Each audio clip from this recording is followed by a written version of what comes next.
Hello, everyone, and welcome to Season 2, Episode 4 of the Trivia 10. Today, I'm joined by Ethan Simmie of the 24 Minutes of A24 Podcast, the Movie Draft Podcast, as well as Film, Twitter, Letterboxd.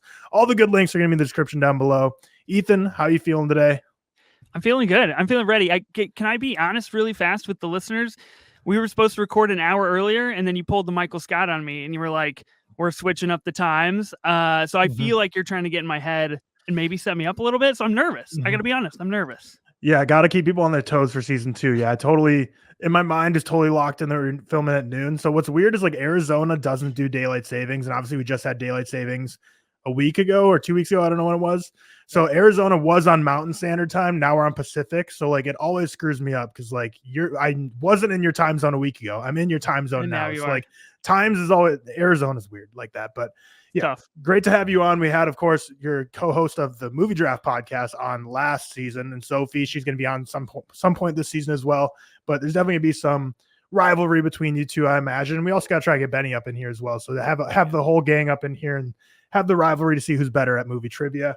But of course, new episodes every Tuesday and Friday. Make sure you're subscribed if you're not already. Looking at the Season 2 leaderboard right now, we got Harry Argyle from the Love, Death Movies podcast with a great score in the last episode of 115. Absolutely dominated the trivia. Then we had Gooch from Barstool get 85, and then Anthony from Raiders Lost podcast gets 65. And we see 16 people are going to be going on to the playoffs here, so only 4 people are going to be missing the cut line and not make the Sweet 16. So for you, whether you get first out of these 4 or last out of these 4, it's going to be, several weeks before we find out if your score is something that's going to be pushed below or not. But let's go ahead and dive right in. We got Ethan here rolling through 10 questions. Going to get harder as we go, different flavors of each question. Starting off with number 1, it's multiple choice. Who was the first choice to play Dirk Diggler in Boogie Nights? Was it Leonardo DiCaprio, Joaquin Phoenix, Tom Cruise, or Adam Sandler?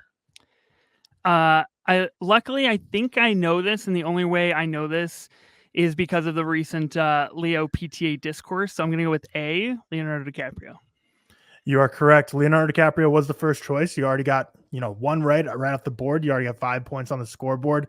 Leo was the first choice. He was already scheduled to be with James Cameron for Titanic, so was not able to do it. Joaquin Phoenix was then the next choice, was not able to get together either. But of course, he was able to collab. Both these people, eventually were able to collaborate with PTA. And of course, Tom Cruise, Magnolia, Adam Sandler, Punch Drunk Love. But you are correct. Leonardo DiCaprio. Moving on to number 2, another multiple choice question. Speaking of Magnolia, what is the number of the Seduce and Destroy hotline in Magnolia? Is it 1-877 Lure Her, 1-877 Tame Her, 1-877 Move Her, or 1-877 I Own Her? This is tough. I love Magnolia, but I've only seen it once. But it's so iconic. I think that I know. I'm gonna go with B, 1-877 Tame Her. That is correct. B is right. Ooh. Magnolia is also one of my favorite movies recently too, but I've only seen it once as well. It's PTA is just one of those guys. Anytime I watch any of his movies, I can be convinced it's the greatest of his career. So it's just the greatest movie of PTA's career to me is probably just whatever the most recent one of his I watched. 2 for 2 so far, 10 points on the board. Going on to question number 3, no longer in multiple choice land. This actor has been in The Florida Project, The Grand Budapest Hotel, and American Psycho. Okay, no longer multiple choice. This is where things get serious. This is tough. I have a hunch that I know who it is. I'm gonna go with Willem Dafoe. Willem Dafoe is correct. 10 points. So the first of the general trivia questions you get. I think we're going to ramp up in difficulty a little bit here, but great work. Willem Dafoe, probably the Florida Project of those 3 is the one he's most prominent in. He's obviously one of the many ensemble cast members in Wes Anderson's Grand Budapest Hotel and then American Psycho in it pretty briefly. But going on to question number 4, you are perfect so far. In 2023, all 4 acting Oscars came from A24 Productions. Who won the first acting Oscar from an A24 production? So obviously last year we saw sweep in the 2023 Oscars, but who out of any A24 production was the first to win an acting award? Boy, that's hard, and that really puts me on a spot because I host an A24 pod, and you would think. Yeah, I had to pull some A24 questions out for you because 24 minutes of A24 pod, I had to do it. I know. I should have known. I'm gonna go with what popped into my head first, and of course, A24 is significantly known at the Academy Awards for the Moonlight La La Land kind of error that happened. I'm gonna go with Mahershala Ali. I believe he won Best Actor that year. I could be totally mistaken, but that's where my heart is at right now. Mm-hmm. Mahershala Ali did win the Oscar for Best Supporting Actor, I believe, but the year before we had Brie Larson from Room win the award. So your first flub of the trivia, but you were perfect through there. You're already at 20 points so far. There's a total of 150 points you're able to get, but not able to grab 10 points there. On to the next question, which again, I think we're kind of ramping up in difficulty a little bit. Which Noah Baumbach movie stars both his previous and current wife? Oh, wow. Well, I'm at a disadvantage because I don't generally follow Noah Baumbach's personal life, so I'm unsure who his previous wife is. So you know his current wife. Yes, current wife being Greta Gerwig. Okay. At least narrows it down, a little bit. It's a Greta Gerwig movie she's in. That's true. I'm gonna go with. I feel like it's kind of up in the air for me. Which ones are you between? What are you thinking of right now? I'm trying to think between Frances Ha and possibly Kicking and Screaming, but I don't think Greta's in Kicking and Screaming. So I'm going to go with Frances Ha. Frances Ha is incorrect, but it wasn't Kicking and Screaming either. It is Greenberg. Jennifer Jason Leigh was his original wife. Greenberg, the correct answer. I saw you didn't love the movie, but it worked for the trivia question at least. Yeah. Going on to question 6. This is where things get a little different for season 2. We're doing a matching game, and it's going to be box office edition. So for 15 points, you got to match up these movies correctly to the box office and production budgets. So we have Babylon, Blade Runner 2049, and Killers of the Flower Moon. We have production budget of $200 million, making $156 million. $80 million, production budget of $80 million, making $63 million, and then a production budget of $170 million, making $268 million. All three of these kind of known as flops, not doing nearly as well as anyone was expecting for these three. But can you match up the flop with the correct stats? Yeah, this is tough. I think Killers of the Flower Moon is a great, a skew to throw in here because obviously coming from Apple only had a limited theatrical release and wasn't really dependent on a box office dollar amount. So I'm going to go with Killers of the Flower Moon at number 2. No, hold on. Wait a second. Because Babylon, huge flop at the box office. Absolutely bombed. Okay, I'm going to actually go with Babylon for number 1, Killers of the Flower Moon number 2, and Blade Runner 2049 for number 3. All right, well, you got one of them correct, so you're going to be getting 5 points here. Blade Runner 2049 is number 3, but Babylon was at number 2. Killers of the Flower Moon at number 1. Kind of surprised me, honestly, looking at these stats because I hadn't looked at it for a while because I feel like Babylon on film Twitter specifically is known as like the flop of all flops, but it's not nearly the scale as I was kind of expecting. Like obviously, to make your money back and break even, you have to make like 2.5 times the production budget, but still $80 million. I feel like we've seen a lot more expensive movies flop worse. So Babylon gets some unneeded hate, but you got 5 points there. Moving on to another.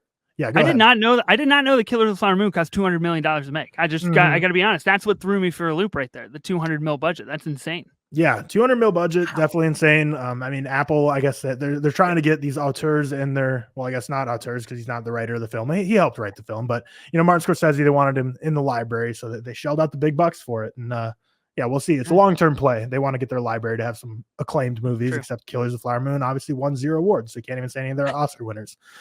Going on to the next matching, and this is going to be Rotten Tomatoes edition. So 3 movies, and you're going to get the critics and audience scores on Rotten Tomatoes. You're going to have to try and guess up which one is which.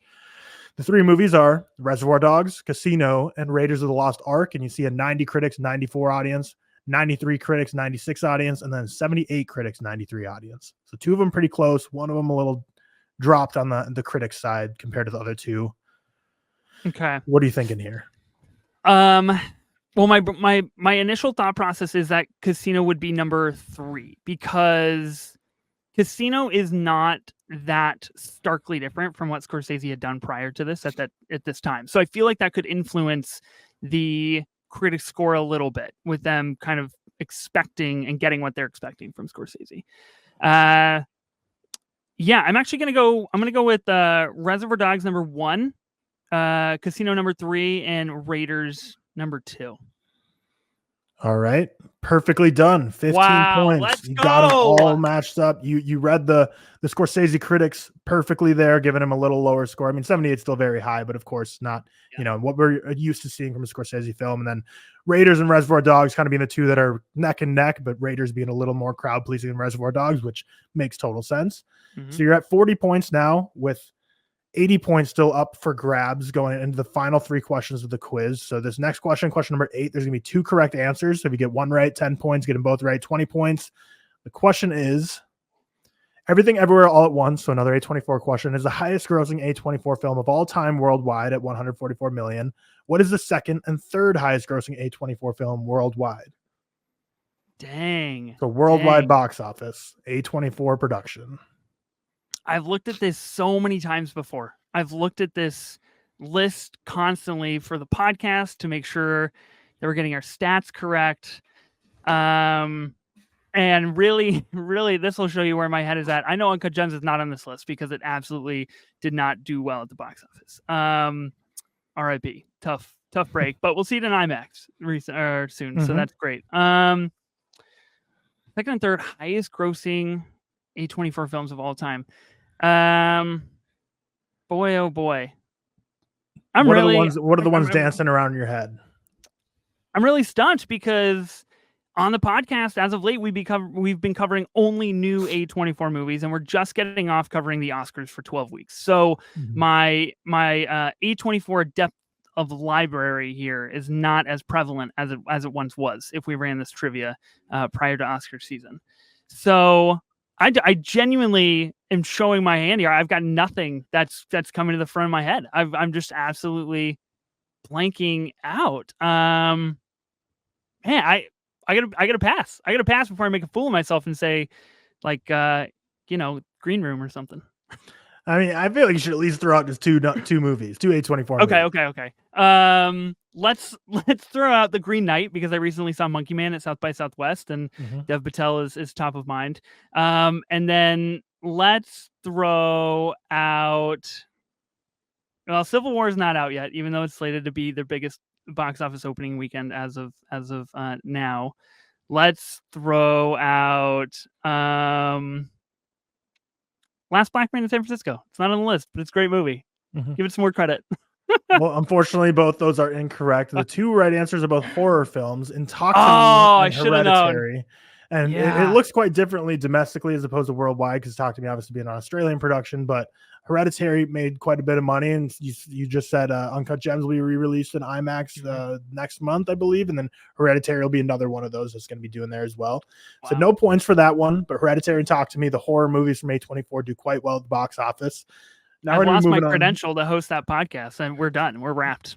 I mean, yeah, box office is one of those things. Like, it's not, it's, you kind of either know it or you don't. It's not really related to your A24 ball knowledge. So we'll give you a pass on that one. But now we're going to ride the bus. So this is going to give you a Letterboxd score for a movie, which is The Graduate at a 4.1. And we're going to go for the next film. And you're going to tell me, is it rated higher or lower on Letterboxd? And if you're right, we're going to keep going. If you're wrong, we're going to end there. You'll get 5 points for each one you get right.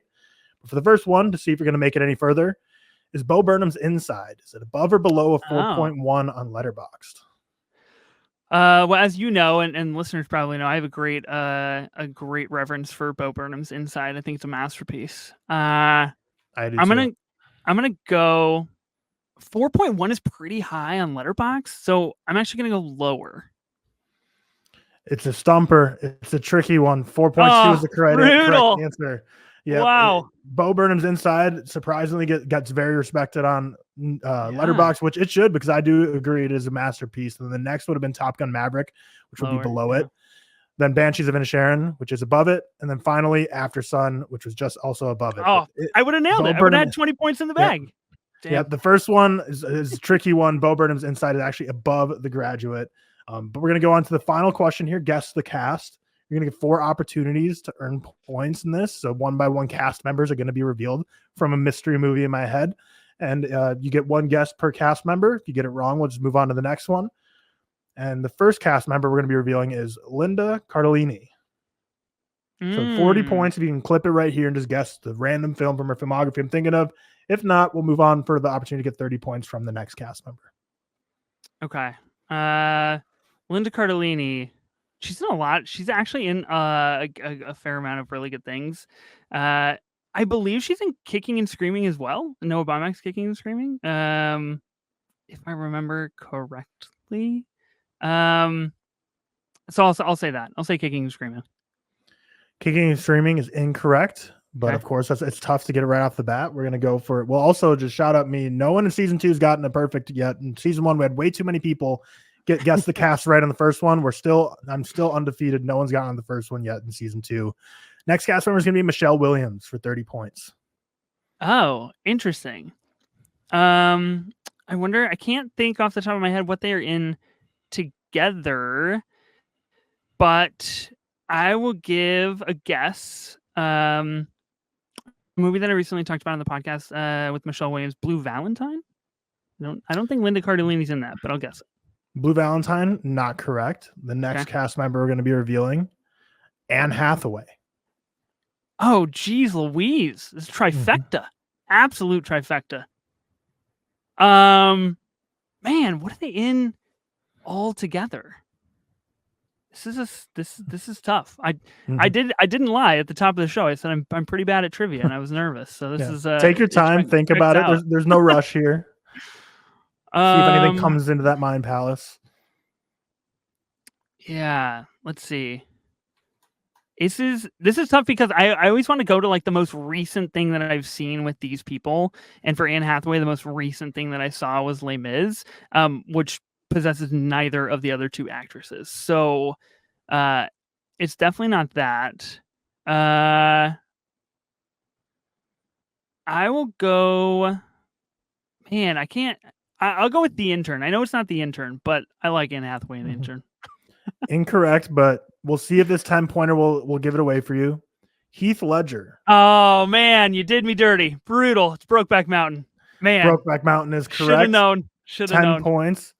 Yeah, I'm making these guess the cast way harder in season 2. So what I'm kind of going for is the first one, the first one usually kind of like obviously a lower build actor or actress, then trying to go for a little more supporting, and then usually not until the final one am I going to be revealing like, this one should give it away. But of course, if I gave like Jake Gyllenhaal and Heath Ledger right off the bat, it'd be a lot more clear. But the cast of that movie had so many ones that I could have sneakily put for a top one. Like David Harbour is in that one as well. There's so many just like characters that are so minor in that movie that could have been thrown in for the guest the cast. But you got 10 points here. For final score 50 points, they're going to be right under Anthony. So Anthony at 65, you at 50. And again, we're just still so early in the season. I don't really know what's a good score and what's not. I will say I know for a fact Harry's score in season 3 is going to be an outlier because I knew going into it that he knew a ton of movie trivia and he still exceeded my expectations. So I wouldn't be surprised if he's the only one that gets over 100. I expect most people to be in that kind of middle, 40s to 90s pack. Like I said, I really don't think anyone will get over 100 unless I slip off my game and give too easy of a trivia quiz here. But you're going to be in 4th place for now. Like I mentioned at the top, we're not going to know if you're in the playoffs or not until, we go through like 12 more episodes here. But of course, we're going to try and get both of your podcast co-hosts on here at some point this season. So there can be some rivalry between the two. Of course, Sophie and Benny. But Sophie, last season we saw her make guest questions for people and they stumped them every time. So maybe I'm going to have to do Sophie a little dirty and give her a tougher one. But we are recording this on Sophie's birthday. So shout out you. Happy birthday. But Ethan, how are you feeling about your performance today? I got to be honest. I'm feeling about exactly as I expected to do. I'm feeling disappointed, but I knew that would be my outcome. Especially on that final cast. I feel like I should have known that way ahead of time. I'm just not necessarily a trivia guy, and so I'm. I appreciate you having me on the pod and the episode and getting to flex my trivia muscles a little bit. Maybe this is something I got to practice a little bit more. Yeah, it was a streaky run for you. Started off 3-0, and then you missed a couple, and then you got hot for a couple more, and then missed a couple. So it was very like on and off performance from you overall. But we'll see if you make playoffs probably in like May or something at this point. But of course, all your links will be down in the description down below. By the time this releases, my movie draft podcast collaborative auction draft I did with you is going to be live. So I'll link that in the description down below as well, so you guys can go. I'll check out me on one of his 2 podcasts. But with that, that's episode 4 of season 2 of the Trivia 10. Make sure you hit that subscribe button if you haven't already. We'll see you in the next one. Peace.